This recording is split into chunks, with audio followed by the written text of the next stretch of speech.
Connections Radio presents. Welcome to Vegas Hockey Hub here on PRConnectionsRadio.com, the voice of new media. I'm your host, Ian Rachiele. And on this edition of Vegas Hockey Hub, we're going to be doing something a little bit different here on this episode. As you know, we've had a very interesting off season. We've had, a couple of months to really think over what happened with the Stanley Cup a few months back. But an interesting topic came up. And this is really what the dialogue of this episode is going to be about. As over the last 5 seasons in the NHL, there has been a certain state that has taken over the NHL. And more importantly, there has been 2 teams that have been the peak, the best of the best in the NHL. And that's really what this episode is going to be about. And I'm going to give you not 1, not 2, not 3, not 4, but I'm going to give you 5 reasons as to why the state of Florida took over hockey. And we're going to do all of that on this episode of Vegas Hockey Hub here on PR Connections Radio. Go to the website. We have over a dozen shows on the platform, including this one. So I highly recommend checking that out. We also have our social media as well at Vegas Hockey Hub. We upload every single day. And more importantly, we have live events and stuff that we upload to our social medias at Vegas Hockey Hub. And if you want to follow your host, I'm right down there. And my social medias are at Ian J. Rachiele, so IANJRACHIELE. So this is going to be a really fun episode talking about how Florida took over hockey. And before we kind of establish this, I want to take you back just a little bit. More importantly, I want to take you back to a decade prior. Because a lot of people forget that the state of Florida was at a complete 180 from what it is now. All right, take yourself back to 2014. The Florida Panthers organization hadn't been to a Stanley Cup since the mid-90s, since they lost to the Colorado Avalanche when they had John Van Beesbrook. This was a Florida Panthers team that, had up and downs throughout majority of their franchise. This was a team that dabbled heavily in analytics in the 2010s and ended up abandoning it towards the middle of the end. It went back to kind of more of the traditional style of recruiting out of style when it came to the Florida Panthers organization. Where on the opposite side, you had Tampa Bay. And Tampa Bay, around this time, had just lost in the, they had just lost in the playoffs, so they were building themselves up. They had Steven Stamkos. They had Victor Hedman. There was some good talent. Ben Bishop as goaltender. But the one thing that Tampa Bay did not have, they did not have a situation where they were dominant in the Eastern Conference. This was only year 2 of them being in back-to-back playoff runs. And this was really one of the first times since the mid-2000s when they had Brad Richards, they had Martin St. Louis, when they had Vincent Lecavalier. This was a Tampa Bay team that really seemed like for the first time in a long time were serious contenders for a Stanley Cup championship. And in the rest of that decade, in the rest of the 2010s, Tampa Bay did this and Florida did this. Tampa Bay made it to the Stanley Cup Finals and lost to Chicago Blackhawks during the mid-2010s. John Cooper, yes, was a big part of that, but you also had to give a lot of credit to the front office and to the management and executives that were around there. Let's also not forget, this is a Tampa Bay Lightning team that ended up having the President's Trophy and losing in the first round and getting swept by the Columbus Blue Jackets. This was an organization that just really seemed like they were, on an upward trajectory, but they kind of, faltered when the playoffs happened. On the other hand, you had Florida. And this was a Florida team that was kind of, just first round exit, barely missing the playoffs. They dove heavily into analytics. That's when they went out and got Anton Strollman. That's when they went out and got guys like Keith Yandel. This was a Florida team that went so heavily into analytics and then almost blew the entire thing up 3 years later. And that's when they had Riley Smith. It's when they had Jonathan Marchessault. This is when they had, Jacob Markstrom, and then, had Roberto Luongo. He came back to Florida towards the end of his career. This was two tales here between Florida and Tampa Bay. But how did Florida end up being successful? How did Tampa Bay finally win a championship? Well, the way that Tampa Bay and Florida both did this is that they ended up picking the right person to be in charge. And reason one of how Florida took over hockey was they picked the right GM. Let's not forget that the Tampa Bay Lightning had Steve Yzerman at the helm for a decent amount of the time that they were being successful in the NHL. But even when Steve Yzerman left, they ended up promoting the guy underneath him from assistant GM to actual GM, and he just kept it going. And he made solid move after solid move, acquisition and trade and free agent signing. The general manager spot has not been a problem for Tampa Bay for really the last 15 years. Getting the general manager position correctly is what mattered in Tampa Bay. And it was so crucial to how Tampa Bay ended up winning back-to-back Stanley Cups and making it to 3 Stanley Cup finals in a row. Because you had a person at the helm, you had a captain, a person on the bridge, someone who was the leader of the team and someone who was making sure that the right people were in the right spot. So that's how Tampa Bay did what they did. They picked the right general manager, and they did that perfectly. Move over to Florida. And in 2020, after the pandemic, after the 1920 season, after the bubble, Florida brought in Bill Zito to be the general manager. Now, Bill Zito had a well-established career in hockey. He was a former player. He ended up being, in terms of agency, he ended up going over to the Columbus Blue Jackets. He had, something to do with the AHL, the Cleveland Monsters. So Bill Zito was well into the world of hockey. But what Bill Zito did with Florida is that he took over as a general manager after the 1920 season, and he made the right decisions with Florida. He made moves that helped out Florida as a general manager. This was a guy in Bill Zito that ended up acquiring a really good player like Gustav Forsling on waivers. This is someone who went out and acquired a Brandon Montour. This is someone who did the necessary moves in Florida. And in just 4 years, Bill Zito has helped Florida make it to not 1, but 2 Stanley Cup Finals appearances and end up winning that second one, as he just did a few months ago. So picking the right general manager was key for Tampa Bay and was vital to Florida. If Bill Zito is not the general manager in Florida, I highly doubt that they make it to back-to-back Stanley Cup Finals. If you had Steve Yzerman not in Tampa Bay and he had been in Detroit the entire time, could you have imagined that the Tampa Bay success that we've seen for the last 10 years, that would have been happening in Detroit if Ken Holland had stepped down and Steve Yzerman took over like Detroit wanted back in 2008. So, that's step 1.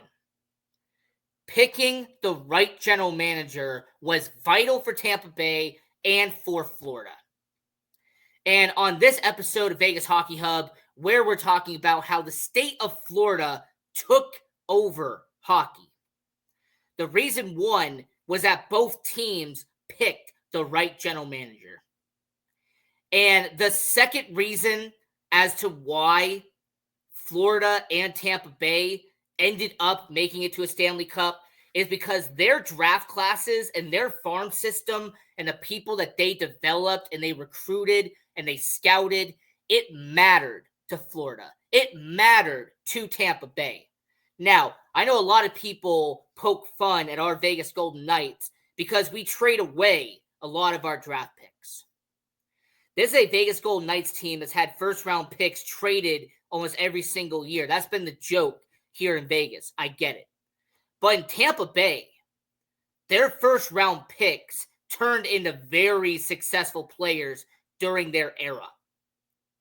Let's not forget that they drafted first overall their face of the franchise, their captain, Steven Stamkos. Steven Stamkos was a vital piece to why Tampa Bay had been successful for 10 years now. And Steven Stamkos was also helped out by additional first-round picks like a Victor Hedman, who has become a stable and consistent one of the best defensemen and one of the best blue liners in all of hockey today. Victor Hedman's been doing that for years now. He was drafted by Tampa Bay. And then a few years later, they end up going out and getting a goalie in the first round. But my, oh my, you could say there was a stretch of time he was the best goalie in the NHL. And of course, I'm talking about Andrei Vasilevsky. But even going past that, this was a Tampa Bay Lightning organization that went out and they did go and get Nikita Kucherov, who has been a massive piece to why they won back-to-back Stanley Cups. You also had guys like Braden Point, who was developed by Tampa Bay. You also had some very good players like a Mikhail Sergachev, who was also developed by the Tampa Bay Lightning. He started out in Montreal, but he got traded over to Tampa Bay. But that's when he was a prospect. That's when he was a very young guy. He was developed in Tampa Bay. You also, during that run where they were kind of building everything up, you also had Ryan McDonough, who, this was Tampa Bay, New York Rangers, that trade and everything happened there. But something that also happened around that same time, and something that a lot of people probably don't acknowledge, is that this was a Tampa Bay Lightning team that had some really young guys in the middle six and on their bottom six that ended up becoming very valuable players in Tampa Bay during that time period.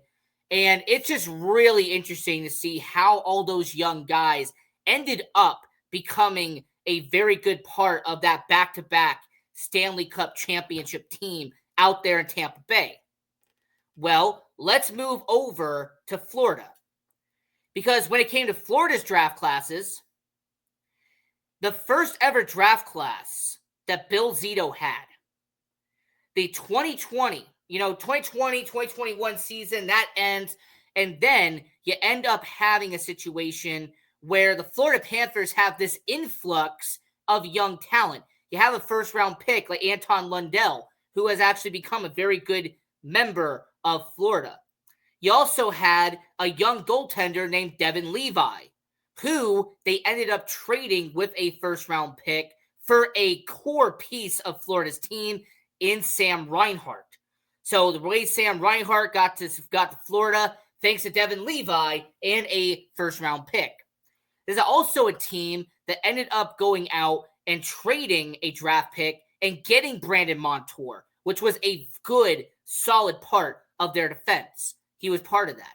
You also have to include, when it comes to the Florida Panthers organization, they went out and they used draft capital alongside a top six piece in Jonathan Huberdeau and traded him to Calgary and brought in arguably your face or second face of the franchise in Matthew Tkachuk. So when it came to making draft classes matter, this was a Florida team that took their draft picks and either drafted some guys that were on their middle six or are on the middle or back end of their defensive pairings, Or, more importantly, they took these draft classes, they took their draft picks, and they traded them and brought in talent like they did with Sam Reinhart, like it did with Matthew Tkachuk. So, when it comes to Tampa Bay and it comes to Florida, reason number 2 of how the state of Florida took over hockey is they made their draft classes matter. They took those draft picks and they turned it into a core piece of their roster. So as we're talking about all of this here on Vegas Hockey Hub with your host Ian Rachiele, I do want to move over to the head coaching position. Because having a top 5 head coach is so key. It is one of the most important jobs you can have in hockey. And having one of the best of the best of the best is a very good indicator that you could be a Stanley Cup champion. Case in point, look at behind us. Bruce Cassidy was a top 5 caliber head coach in the Boston Bruins. They let him go. He comes to Vegas. He wins a Stanley Cup. Why? Because he's a top 5 caliber coach. So, what did Tampa Bay do? And what did Florida do that was so key? The Tampa Bay Lightning had John Cooper. John Cooper is right now the longest tenured head coach in the NHL.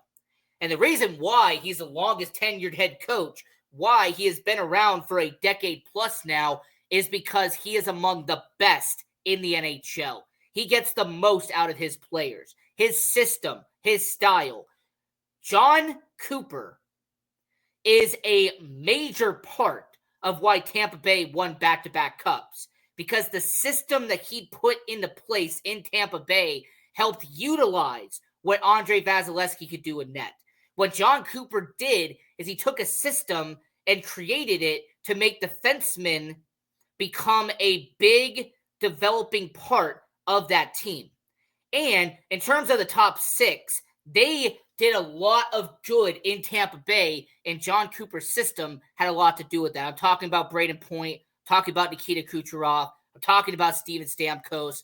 This was an organization that even when they had JT Miller before they traded him away, this is a Tampa Bay organization that the system that John Cooper has put into place made them better and turned them into a championship winning organization that they have been the past couple of years. And on the other side, Paul Maurice. Paul Maurice has been a long time head coach in the NHL. He has been doing this for 2+ decades in the National Hockey League.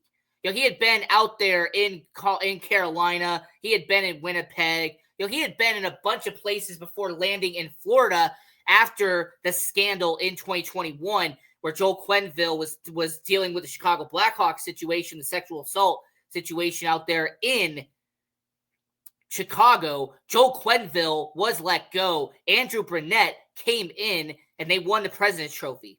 Well, Andrew Brunette, he went over to Nashville, and they ended up getting Paul Maurice. And Paul Maurice, in the last 2 seasons, has helped them get back-to-back Stanley Cup final appearances.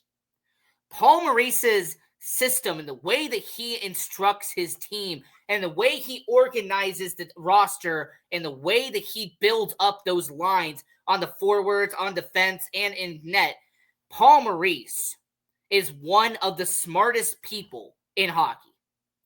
Paul Maurice has been doing this for a long time, and it was actually kind of nice to see Paul Maurice finally win a Stanley Cup. So for Florida, having a top 5 coach, that mattered. Tampa Bay, having a top 5 coach, that has mattered. And having a top 5 coach, regardless of how you feel about it, having a Bruce Cassidy does matter. Having somebody like a John Cooper matters. Having someone like a Paul Maurice matters. Having a head coach like a Jim Montgomery, does matter. And when you also want to sit there and think about it, when it comes to head coaches, having someone like Jared Bednar does matter. Because at the end of the day, when you want to win a championship, when you want to contend and make the playoffs year in and year out, those are coaches that you rely on.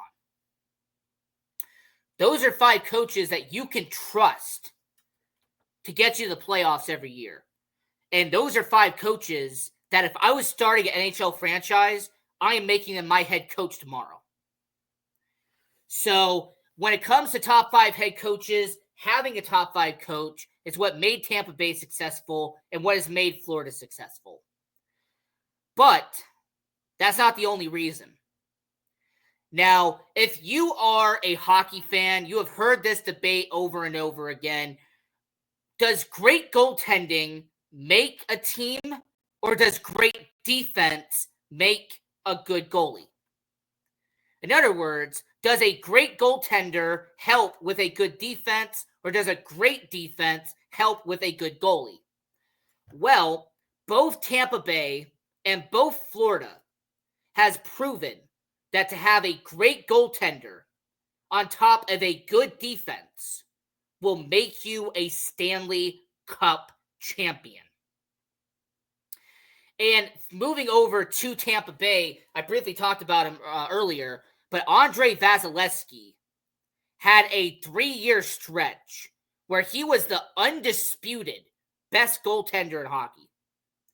Andrei Vasilevskiy proved at the end of the year why he was the best goaltender. His amazing saves, his cool, calm, collective confidence he had in net. Andrei Vasilevskiy would be playing almost every single night in Tampa Bay and earning that paycheck every single game. And when it came to the Stanley Cup Finals, regardless if it was against Montreal, it was against Dallas, it was against Colorado, it didn't matter who the competition was, Andrei Vasilevskiy was on his A+++ game when it came to Tampa Bay. And there was a case for a while that Andrei Vasilevskiy had one of the best runs we have seen by a goaltender in recent memory. So for Andrei Vasilevskiy, he was a huge deal and a big part of why Tampa Bay made it to 3 Stanley Cup Finals in a row. And Andrei Vasilevskiy was a huge factor into why Tampa Bay won back-to-back Stanley Cups. Great goaltending was a massive part of it.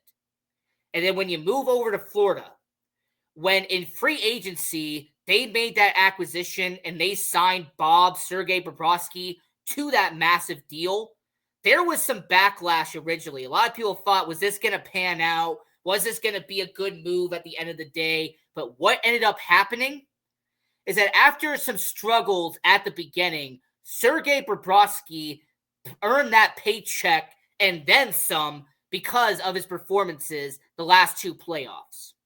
Sergei Bobrovsky was the best player from the Stanley Cup Finals a few months ago. And to me, that shouldn't even be disputed.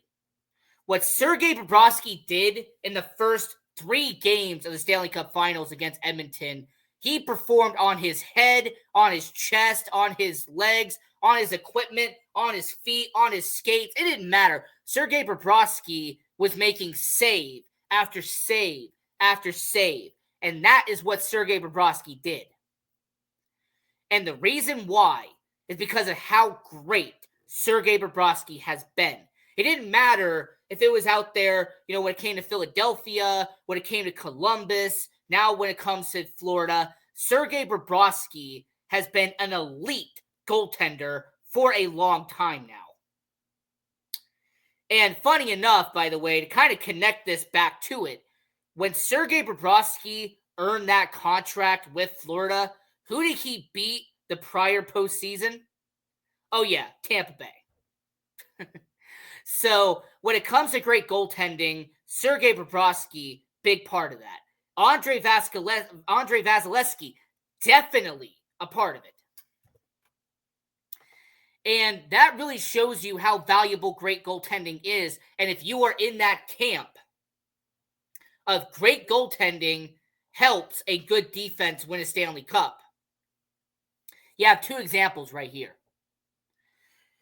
So that's reason number 4. Okay, reason number 4 on how Florida took over hockey. How the state of Florida, just 2 teams, ended up winning the Eastern Conference back to back to back to back to back years. 5 consecutive years of the Eastern Conference rolling through the state of Florida. And let me let you in on something, by the way. Heading into 24-25, I'm going to let you in on a little secret. I don't think it's done. I really don't think that the state of Florida is done being in the Stanley Cup Finals. Seeing what's coming ahead, these teams still have talented rosters. So do not be surprised if at the end of 24-25, we see Florida make it to it for the 6th time in a row. And if that does happen, that will really show you how incredible Florida and Tampa Bay have been in the state of hockey. And you know what? When it comes to Tampa Bay, when it comes to Florida, I mean, let's just face it. When it comes to the Eastern Conference, over the last 4 seasons, they have been the it factor. I mean, Boston Bruins have been there, I guess. I mean, President's Trophy winner, but like that matters. You know, when it comes to, Boston Bruins, New York Rangers, Carolina Hurricanes, when it comes to some organizations in the Eastern Conference, a lot of people sit there and act like there's been anybody else except Carolina had a chance, they failed. New York Rangers had a chance, they didn't get through. Boston Bruins, they tried to make an attempt, they couldn't get far. You also had a situation where New York Islanders went and tried to make a run, and they couldn't do it. So at the end of the day, the last 5 years, the reason why the Eastern Conference has been in the state of Florida, why the Stanley Cup Finals have been in Florida the last 5 years straight. Well, 4 years straight because of the pandemic. That was in Edmonton. But when it came to the last 4 seasons, you have made stops in Florida for a vital reason. And that reason is because they have had talented rosters, great general managers, excellent goaltending, and they have had a genius and a brilliant mind as head coach. And by the way, reason number 5, and this is the final reason why the state of Florida has taken over hockey. Low risk, high reward moves. This is a Tampa Bay Lightning team that ended up going out and getting some really good players and having them turn out. A person like Nick Paul, who was a middle 6 forward who ended up doing very well for them. You also had a situation where you ended up having someone like Mitchell Stevens, who joined Steve Yzerman out there over in Detroit. You had players for example, you had a Brandon Hagel, who they acquired and locked up long term. That was a trade. That was a low risk, kind of high reward situation kind of move. That happened. You also have ended up having out there in Florida low risk, high reward moves. Gustav Forsling picked up on waivers. You also had Carter Verhaeghe, who was with Tampa Bay and was with them during their cup run. And then he came over to Florida and he's become one of the best players on that team.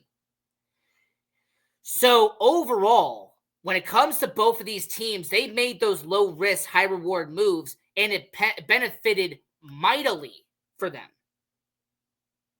So this is Vegas Hockey Hub. I'm your host, Ian Rachiele. And until next time, continue watching hockey, go support junior hockey, and let's go. PR Connections Radio thanks you for watching this podcast. Check out more episodes of this show and our others at prconnectionsradio.com.